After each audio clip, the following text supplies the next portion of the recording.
ഒരു പ്രശ്നവുമില്ല ഇപ്പം. പിന്നെ എൻ്റെ അനിയൻ്റെ SLC പിന്നെ പേഴ്സ് ഇത് രണ്ടും അനിയൻ നഷ്ടപ്പെട്ടു. തിരിച്ചു കിട്ടുന്നതിൽ പ്രതീക്ഷയില്ലായിരുന്നു അവൻ ഒരുപാട് വിഷമിച്ചു അതിനായിട്ട്. ഞാൻ പറഞ്ഞു ഉടമ്പടി ഞാൻ വെച്ചിട്ടുണ്ടോ, ഞാൻ സാക്ഷ്യം പറയും, നിനക്ക് തിരിച്ചു കിട്ടുമെന്ന് പറഞ്ഞു. അപ്പോൾ അവന് വലിയ പ്രതീക്ഷയില്ല. അവൻ ഉപേക്ഷിച്ച മട്ടായിരുന്നു. അവന് ഈ പാസ്പോർട്ടിന് നോക്കിയപ്പോഴാണ് ഈ SLC കിട്ടായിരുന്നത്. അമ്മ തീ കത്തിക്കാൻ എടുത്തതിനകത്തു നിന്നാണ് ഞങ്ങൾക്കത് കിട്ടിയത്. ഒരിക്കലും കിട്ടുന്ന പ്രതീക്ഷയില്ലായിരുന്നു. ഉറങ്ങിക്കിടന്ന് എന്നെ അമ്മ വിളിച്ചെണ്ണിപ്പിച്ചിട്ട് കാണിച്ചു തന്നു. എടാ ഇതെന്തുവാന്ന് ചോദിച്ചു. അങ്ങനെയാണ് ഞങ്ങൾ കണ്ടത്. ഒരു പ്രതീക്ഷയില്ലായിരുന്നു. അല്ല അമ്മ അത് കത്തിച്ച് കളഞ്ഞാൽ ഉറപ്പായിട്ടും. പിന്നെ അവൻ്റെ പേഴ്സ് എറണാകുളത്ത് വെച്ച് നഷ്ടപ്പെട്ടു. അത്രയും വലിയ സ്ഥലത്തൊക്കെ പോയി കഴിഞ്ഞാൽ കിട്ടുമെന്ന് ഒരു ഉറപ്പില്ല. ഞാൻ പറഞ്ഞു ചുമ്മാ നീ കൊടുക്ക്, സ്റ്റേഷനിൽ പരാതിപ്പെടാൻ പറഞ്ഞു.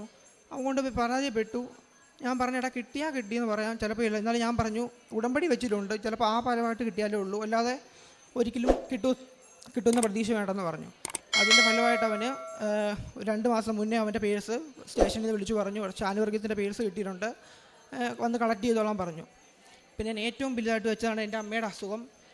23 വർഷം, എനിക്കിപ്പോൾ 23 വയസ്സുണ്ട്. എന്നെ പ്രസവിച്ചതിന് ശേഷം അമ്മയ്ക്ക് യൂറിൻ ഇൻഫെക്ഷൻ്റെ ഒരു രോഗം ഉണ്ടായിരുന്നു അമ്മയ്ക്ക്.